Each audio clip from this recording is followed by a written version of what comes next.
நீங்கள் பார்த்துக் கொண்டிருப்பது உங்கள் விஜய். வெல்கம் டு நடந்தது என்ன.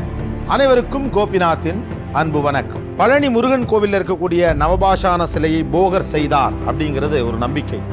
அதே போகர் இன்னொரு நவபாஷான சிலையை செய்தார் அப்படின்னு ஒரு நம்பிக்கை உண்டு.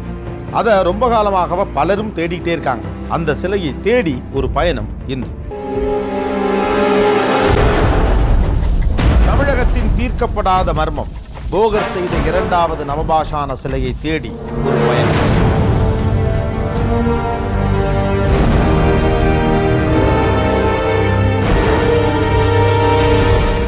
பழனியில் இருக்கிற மாதிரியே போகர் செஞ்ச இரண்டாவது நவபாஷான சிலை போகர் கஜத்துக்கும் பூம்பாறைக்கும் நடுவில் தான் இருக்கு அப்படின்னு அந்த பகுதி மக்கள் நம்புறாங்க. அந்த சிலை தான் போகர் செஞ்ச நவபாஷான சிலையாக இருக்க முடியும் அப்படின்னு அந்த மக்கள் நம்புறதுக்கு இன்னொரு காரணமும் உண்டு. அது என்னன்னா, போகர் கஜம் அப்படிங்கிற அந்த இடம்தான் போகர் நவபாஷான சிலையை செய்ததாக நம்பப்படும் ஒரு இடம்.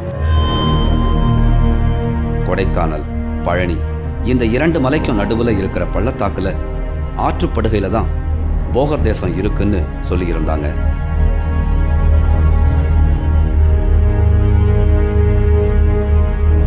போகர் தேசத்துக்கு போகணும்னு முடிவெடுத்து ஊர்க்காரங்களை துணைக்கு கூப்பிட்டப்போ நிறைய பேர் பயந்தாங்க.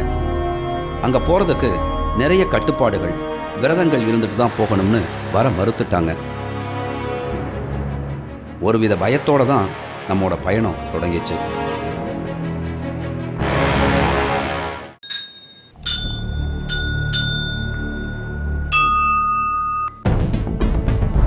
பூம்பாறை முருகன் கோயிலில் இருந்து நம்ம பயணம் ஆரம்பமாச்சு.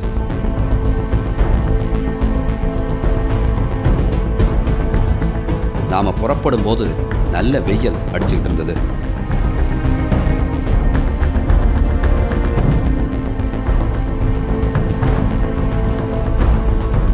காட்டு தீயால வழியெல்லாம் பொசுங்கி கிடந்ததையெல்லாம் பார்த்தபடியே நடந்து போனோம்.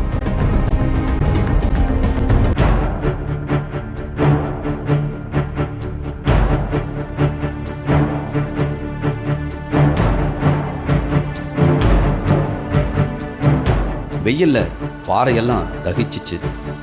நடக்கும் போதே அனலா இருந்துச்சு. அப்போதான் நம்மோட வந்த முருகன் சாமியார் ஒரு ஆச்சரியமான தகவலை நமக்கு சொன்னாரு. போகர் தேசத்துல போகர் தவம் செஞ்ச இடத்துல பூஜை செஞ்சா உடனே மழை வரும்னு ஏதோ ஆருடம் சொல்ற மாதிரி முருகன் சாமியார் சொல்லவும், அடிக்கிற வெயில்ல அதுக்கெல்லாம் வாய்ப்பே இல்லைன்னு தான் எல்லாரும் பயணத்தை தொடர்ந்தோம். நம்ம ஆரம்பிக்கும் போது கொளுத்தும் வெயில், பூமியெல்லாம் கொதிக்குது, சூடு தாங்க முடியல. இப்போ ஒரு அரை மணி நேரம் கேப்பில் அந்த எல்லையை நோக்கி ஆற்றுக்கரைகளில் நம்ம போகும்போது கிளைமேட் எல்லா இடமும் மிஸ்டுகள் சூழ்ந்து சாரல் விழுகுது. இதுதான் உண்மையான இந்த இடத்தினுடைய தத்துவம். இப்போ நம்ம அங்கே ரீச் ஆகும்போது மழை பெய்யும். அந்த இடத்துல போய் நம்ம உட்காரும்போது, அந்த சாவடம் பண்ணும்போது மழை பெய்யும். நம்ம ஏரியா எங்கும் பூம்பாறை ஏரியா, கொடைக்கானல் இந்த ரவுண்டிங்கும் மழை பெய்யும்.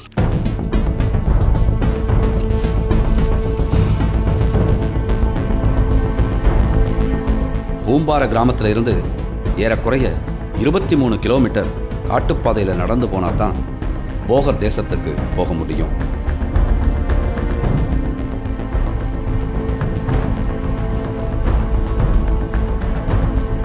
அதில் இந்த ஆற்றுல தண்ணி ஓடினாலோ இல்லை மழை வந்தாலோ பயணம் ரொம்பவே சிக்கலானதாக மாறிடும். அதனால தான் யாரும் இந்த இடத்துக்கு வர்றது இல்லைன்னு சொன்னாங்க.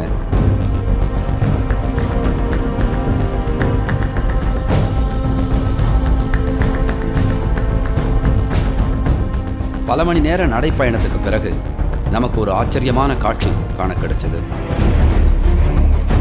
கலர் கலரா பாறைங்க பார்க்கவே வித்தியாசமா இருந்துச்சு. ஆனா சுரேந்தர் சொன்னதுக்கு பிறகுதான் தெரிஞ்சது, இதெல்லாம் சாதாரண பாறைங்க மட்டும் இல்லை, இயற்கையா உருவாகும் பாஷாணங்கள்னு சொல்லப்படுற விஷங்கள். பழனி முருகன் சிலைக்கான மூலப்பொருட்கள் இவைதான் விளக்கம் சொல்ல தொடங்கினாரு சுரேந்தர். நாம் இப்போ பூம்பாறையிலேருந்து ஏறத்தாழ 23 கிலோமீட்டர் இந்த நதி வழியாக நடந்து வரோம். இந்த நதிக்கு பேர் பொருந்தலாறுக்கு போகக்கூடிய பெரியாறு. இந்த பெரியாறு என்பது பழனி மலைக்கு வருகிறது. பாலசமுத்திரம் வழியாக பொருந்தலாறு போய் சேரப்போகிறது. இந்த வழியாக நாம் வந்துகிட்டே இருக்கும்போது நீர் காடு எல்லாத்தையும் கடந்து வந்தோம். அப்போ சில கற்களை பார்த்துட்டே வந்தோம். ஆனால் இந்த இடத்துல நாம் நிற்கக்கூடிய இந்த கல் மட்டும் விசித்திரமாக இருப்பதை நீங்கள் எல்லோரும் பார்க்கலாம்.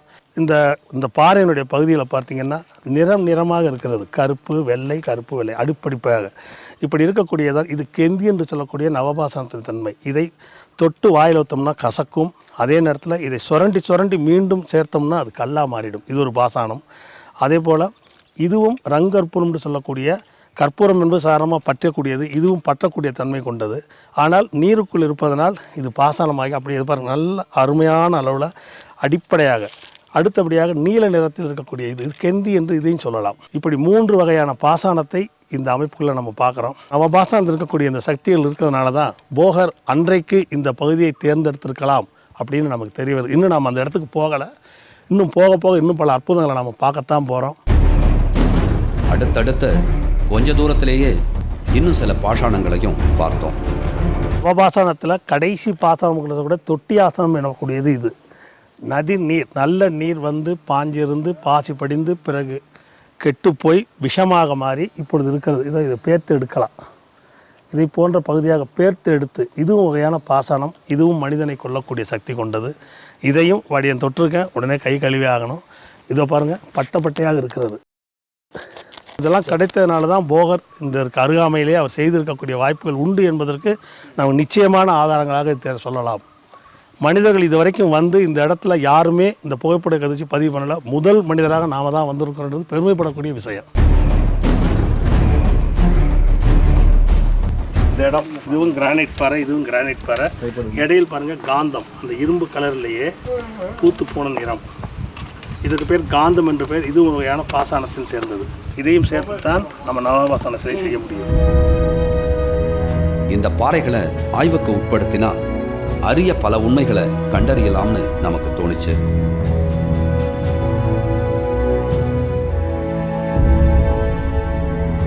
கொஞ்சம் கொஞ்சமா போகர் தேசத்தை நெருங்கிக்கிட்டு இருந்தோம். இந்த ஆறு கிட்டத்தட்ட ஏறத்தாழ பூம்பாரிலிருந்து நம்ம 28 கிலோமீட்டர் வந்திருக்கிறோம் ஆற்றுப்படுகையில். இந்த இடம் தான் பழனி பார்டரை பிரிக்கக்கூடியது. பாலாறு பிறந்தாறு போகக்கூடிய இடத்துல செக் டேம் இது. இப்போ இடிஞ்சு பாலடைஞ்சு கிடக்கு. சுதந்திர காலத்துக்கு முன்னாடி கட்டப்பட்டதாக சொல்லப்படுகிறது. இன்னும் குறிப்பிட்டக்கூடிய இடத்துல ஒரு 1/2 கிலோமீட்டருக்குள்ளே தான் நாம் போகக்கூடிய இடம் இருக்கிறது. உலகமே ஆச்சரியமா பார்க்குற நவபாஷான சிலைகளை இந்த காட்டுக்குள்ளே தான் போகர் செஞ்சாரா?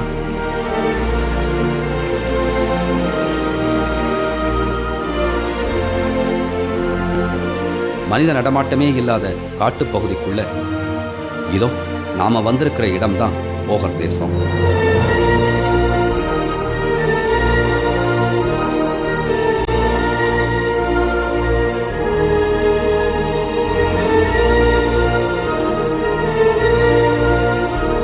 மிகச்சரியா 360 டிகிரி வட்டம் போட்ட மாதிரி தண்ணி தேங்கி இருந்த இந்த குளத்தை தான் மலைவாழ் மக்கள் போகர் கஜம்னு சொல்றாங்க. தானா பாறைகளால் உருவான இந்த குளத்தோட மிகச்சரியான வட்ட வடிவம் நமக்கு பிரமிப்பை ஏற்படுத்திச்சு.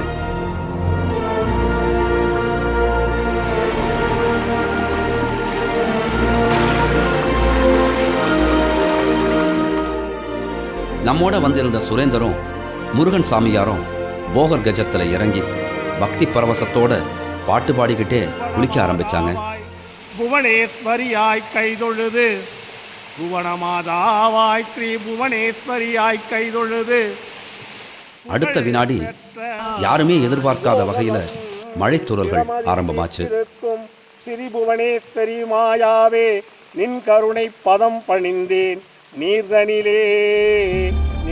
பக்கத்துல இருந்த போகர் தவம் செஞ்ச குகையில பூஜைங்க செய்யப்பட்டுச்சு.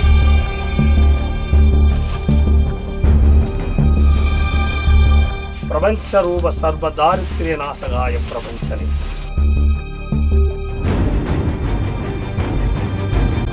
மழைத்தூரலை பார்த்தபோது பயணம் தொடங்கிய போதே முருகன் சாமியார் சொன்னதை நினைச்சு நமக்கு பெரிய வியப்பு தான் ஏற்பட்டுச்சு. இந்த இடம் தான் போகர் கஜம் என்பது. இந்த தண்ணியை வைத்து தான் நவபாசன சிலை இந்த தண்ணியில் எடுத்து தான் இந்த தண்ணியிலிருந்து நவபாசனம் அரைச்சி சிலை செய்ததாக வரலாறு சரித்திரம் ஞானம் உண்டு. இந்த தண்ணி தான் போகர் கஜம் என்பது தியாவன கஜம். இதுதான் ஸ்தலம். இந்த ஸ்தலத்தில் வந்து முனிவர்களை நாடி நம்ம தெய்வங்களை நாடி இதில் அடிபணிஞ்சால் மழை பெய்யும்னு சொன்னேன். அதுபோல் இப்போ மழை பெஞ்சிருக்கு. போகர் தேசத்தில் இருக்கிற பாறைகளில் நிறைய குழிகளை பார்த்தோம்.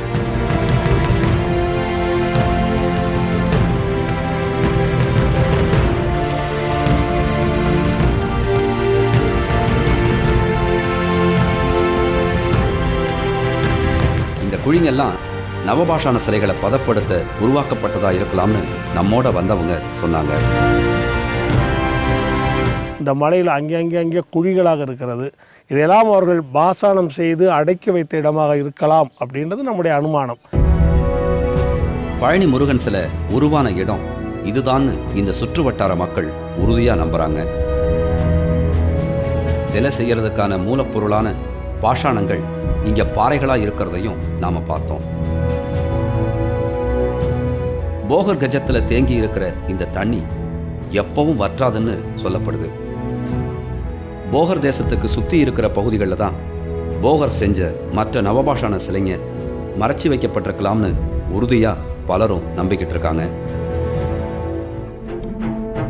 போகர் தேசத்துல இருந்து திரும்பி வர தொடங்கினோம்.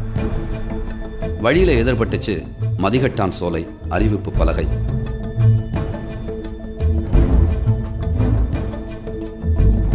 கண்ணு கெட்டின தூரம் வரைக்கும் அடர்ந்த காடு தான் தென்படுது.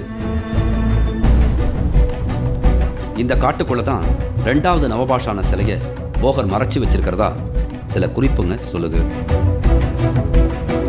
ஆனா மதிகட்டான் சோலைக்குள்ள யாரும் அவ்வளவு எளிதா போக முடியாது. இந்த பகுதிக்குள்ள போனா புத்தி மாறிடும்னு ஏற்கனவே ஒரு பெரியவர் நம்மளை எச்சரித்தது ஞாபகத்துக்கு வந்துச்சு. போகர் முருகன் சிலையை வந்து மூலிகையால் செஞ்சு நவபாசன சிலையால் செஞ்சு இது பண்ணுறாங்க. இது வரைக்கும் வந்து பண்ணது வந்து 9 சிலை. சிலை நம்ம இடத்துல இருக்கு. எப்படி அது மண்ணுக்குள்ள இருக்கா? மறையில் இருக்கு, பாறைக்குள்ள. அதை தேடிலாம் போயிருக்காங்களா மக்கள்? நாங்கள் போனோம். நாங்கள் அடி விலையில் வந்து சுற்றி வந்தோம். அது என்ன விவரம் எப்படி இருக்குதுன்னு போக சொல்ல, அடுத்து போக சொல்ல நிதானம் கிடைக்க மாட்டேன். அது கிழக்கு மாதிரி பைத்தியம் மாதிரி இருக்கு. போனோம். எத்தனை வருஷத்துக்கு எப்போ போய் பார்த்தீங்க? அது பற்றி 20 வருஷம் இருக்கும். அந்த சிலையை பார்க்கறதுக்காக போனீங்க? பார்க்கறதுக்காக அதில் வழி இருக்கா என்னன்னா வழி இருக்குது, தேய்மானம் இருக்குது, வழி இருக்குது, போக முடியல. 2வது நவபாஷான சிலைகளை தேடி வெகு விரைவில் இந்த மதிகட்டான் சோலைக்குள்ளையும் நம்ம நடந்தது என்ன குழு பயணிக்க போகுது. அங்கே என்ன மாதிரியான தில்லான அனுபவங்கள் கிடைக்குமோங்கிறத அசைபோட்டபடியே இந்த பயணம் இப்போ முடிவுக்கு வந்துச்சு.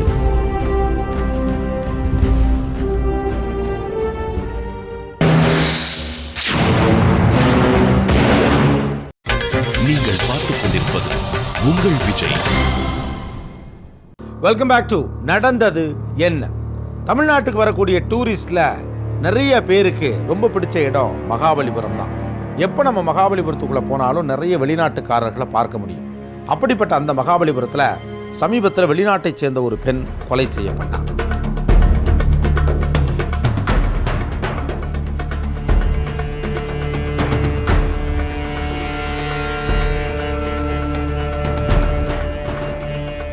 மார்ட்டின் ஜோசப் நெதர்லாந்து நாட்டுக்காரரான இவர் சில வருஷங்களுக்கு முன்னால் மகாபலிபுரத்தில் உள்ள தன்னோட நண்பர் ஒருத்தர் உதவியோட வீடு ஒன்று வாங்கியிருக்காரு. மகாபலிபுரத்துக்கு பக்கத்தில் உள்ள வெண்புருஷங்கிற கிராமத்தில் தான் இருக்குது அந்த சிறிய வீடு. வருஷம் ஒரு முறை தன் காதலி ஜோஹன்னாவோட மகாபலிபுரத்துக்கு சுற்றுலா வர மார்ட்டின் இந்த வீட்டில் தான் தங்கிறது வழக்கம். மார்ட்டின் ஜோஹன்னா ஜோடி பலமுறை வெண்புருஷம் பகுதிக்கு வந்திருந்தாலும் இங்கே உள்ளவங்க கிட்ட அவ்வளவா பழகினது இல்லை. மோஸ்ட்லி வந்து இங்கே இருக்க மக்கள் இங்கிலீஷ் வந்து அதிகமாக பேச தெரியாது. அதனால் வந்து இங்கே ஃப்ரெண்ட்ஸுன்ற அடிப்படையில் யாருமே இங்கே வந்து இருந்ததாக தெரியல. மார்ட்டின் கொஞ்சம் உணர்ச்சி வசப்பட்ட ஆளாக தான் இருந்திருக்காரு. இதனால் மார்ட்டினுக்கும் இதே பகுதியைச் சேர்ந்த சிலருக்கும் பிரச்சனைங்க ஏற்பட்டிருக்கு. மோஸ்ட்லி வந்து மாமல்லபுரம் பகுதியில் நிறைய பேர் வந்து விசாரிச்சதில் அவர் வந்து ரொம்ப கோவம் அதிகமாக டென்ஷன் ஆவார், எமோஷன் ஆவார், அந்த மாதிரி வந்து ஒரு இது சொல்கிறாங்க. இங்கே வந்து தங்கி இருக்கிற சமயங்களில் பல முறை மார்ட்டினுக்கும் அவரோட காதலி ஜோஹன்னாவுக்கும் இடையில் சண்டைங்க ஏற்பட்டதாகவும் சொல்லப்படுது. ஃபஸ்ட்டு ஒரு நாள் வந்து நாங்கள் அங்கேருந்து வீட்டிலேருந்து வெளியே வரும்போது அந்த இங்கே சத்தமாக இருந்து உள்ளுக்குள்ளே சரியான சவுண்டாக இருந்தால் என்ன சவுண்டாக இருக்குதுன்னு சொல்லிட்டு நாங்கள் வெளியே வந்து பார்த்தோம். வந்து பார்த்த பிறகு அவங்க அந்த லேடி மட்டும் முன்னாடி ஓடிட்டாங்க.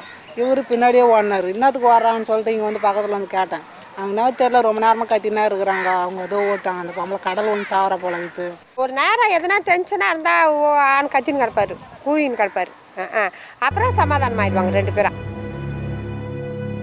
பல மாதங்களுக்கு அப்புறம் சமீபத்தில் ஒரு நாள் திரும்பவும் மகாபலிபுரம் வந்திருக்காங்க மார்ட்டின் ஜோகன்னா ஜோடி.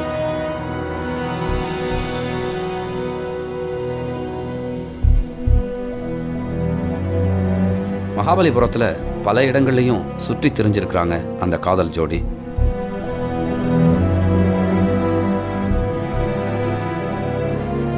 வந்து தங்கின கொஞ்ச நாள்லயே நடந்திருக்கு அந்த விபரீத சம்பவம். எங்கள் ஊர் உள்ள போலீஸ் வரும்போது தான் என்ன சார் எங்கள் ஊரில் வரீங்க அப்படின்னு சொல்லி என்ன பிரச்சனை சார்ன்னு நாங்கள் வந்து வெளியில் கேட்கும்போது, என்னம்மா உங்களுக்கு ஒன்றும் தெரியாதா, இது மாதிரி வந்து ஃபாரினர் அந்த லேடி ஒன்று செத்து போய் கிடக்குமா ரூமில், அதன் பிறகு நாங்கள் வந்தோம் அப்படின்னு சொன்னார். தன்னோட காதலியை யாரோ சிலர் கொன்னுட்டதா ஆரம்பத்தில் சொல்லியிருக்காரு மார்ட்டின். போலீஸோட விசாரணையில் மார்ட்டினுக்கு எதிராக சில தடயங்கள் கிடைச்சிருக்கு. போலீஸ் வந்து இங்கே வந்து தடயங்கள்லாம் சேகரிக்கும் போது சில வந்து அந்த டைரி, இந்த கேமரா இதெல்லாம் உடைக்கப்பட்டிருந்தது. அது இல்லாமல் அதை வந்து ஒரு இடத்துல அந்த மோப்ப நாயை வச்சு இது பண்ணும்போது அந்த டைரியெல்லாம் கொளுத்தப்பட்டு சில வந்து தடயங்கள்லாம் அழிக்கப்பட்டிருக்குதுன்னு சொல்லிட்டு ஒரு இடத்துல வந்து மோப்ப நாயை வச்சு கண்டுபிடிச்சாங்க. அது இல்லாமல் வந்து அங்கே வந்து நிறைய காண்டம்ஸ், கஞ்சா, அப்புறம் வந்து டேப்லெட்ஸ் வந்து இருந்தது. அது இல்லாமல் வந்து இன்ஜெக்ஷன்ஸ், இது மாதிரி வந்து நிறைய வந்து அவங்க எடுத்தாங்க. எப்போதும் போல தன்னோட காதலி ஜோகன்னாவோட சண்டையிட்ட மார்ட்டின் குடிபோதையில் ஜோகன்னாவை கொன்னுட்டதா சொல்லப்படுது. காதலி ஜோகன்னாவை கொன்ன குற்றத்துக்காக இப்போ புழல் சிறையில் அடைக்கப்பட்டிருக்காரு மார்ட்டின். ஜோகன்னா கொலை சம்பவத்தில் கவனிக்க வேண்டிய இன்னொரு விஷயம் என்னன்னா, ஜோகன்னாவும் அவருடைய காதலரும் தங்கியிருந்த வீடு அந்த லோக்கல் பீப்புள் இருக்கக்கூடிய சாதாரண குடியிருப்புகள் இருக்கக்கூடிய இடத்துக்கு நடுவில் ஒரு வீட்டில் தங்கியிருந்திருக்காங்க. அந்த வீட்டில் தினந்தோறும் மது குடிக்கிறது, போதைப் பொருட்கள் பயன்படுத்துறது, இந்த மாதிரியான செய்கைகள் நடந்துகிட்டு இருந்துச்சு அப்படின்னு சுற்றி இருக்கிறவங்க கம்ப்ளைண்ட் பண்ணுறாங்க.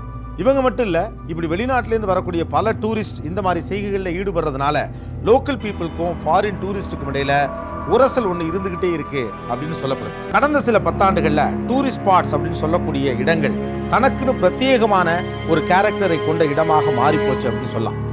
அங்கே வித்தியாசமான பல பேர் வர்றாங்க, பல நாட்டை சார்ந்தவர்கள் வர்றாங்க. அதை வச்சு அங்கே நிறைய பிஸ்னஸ் உருவாகுது, சின்ன சின்ன கடைகள் முளைக்குது. அந்த ஊர்லேயே ரொம்ப காலமாக வாழக்கூடிய அந்த லோக்கல் பீப்புள் இந்த டூரிஸ்டை நம்பி நிறைய பிஸ்னஸ் பண்ணுறாங்க, பணமும் சம்பாதிக்கிறாங்க. ஆனாலும் கூட வெளிநாட்டிலிருந்து வரக்கூடியவர்கள், வெளியிலிருந்து வரக்கூடியவர்கள் தங்கள் ஊரின் கேரக்டரை மாற்றிட்டாங்க அப்படின்னு அவங்க மேலே இவங்களுக்கு ஒரு சின்ன கோபம் இருக்கத்தான் செய்யுது.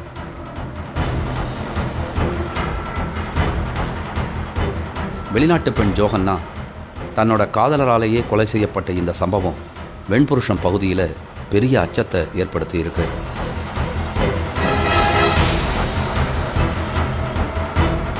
அடிக்கடி பல வெளிநாட்டுக்காரங்க வந்து செல்ற இந்த பகுதியில் இப்போ வெளிநாட்டுக்காரங்களை அனுமதிக்கவே தயங்குறாங்க. நம்மளை போல மனுஷங்க தான் நாங்கள் விட்டு தானே இந்த மாதிரி இந்த ஊரே பேரே கெட்டு போச்சு. அவனே ஓடி போயிட்டு இருந்தாக்கா நாங்கள் தானே மாட்டின்னு இருப்போம்ப்பா. எங்கள் மேலே பழி வச்சுட்டு தானே போயிட்டு இருப்பான். அவனை போய் நாங்கள் எங்கே கொண்டு தர்றது? எங்கே போயிருக்கான்னு நாங்கள் தேட முடியும்? மண்வெட்டி கிண்வெட்டிலாம் வாங்கி வந்து வச்சுக்கிறாங்க. ஏன்னா பள்ளம் தோண்டி பேச்சுட்டு போயிட்டு இருந்தா நேரம் எங்கள் ஊரில் ஒரு ஜனம் இருந்திருக்காது. ஏன்னா பயப்படுறாங்க. வெள்ளக்காரங்களுக்கு வீடு கொடுக்கூடாது, வாடகை கொடுக்கூடாது அப்படின்னு சொல்லிட்டு மட்டும் பயப்படுறாங்க. ரொம்ப ரொம்ப பயப்படுறாங்க. இன்றைக்கே வந்து ஹிந்திக்காரங்களாம் வாடகை இருக்கக்கூடாதுன்னு சொல்லிட்டு ஊரில் சிஸ்டம் போட்டாங்க.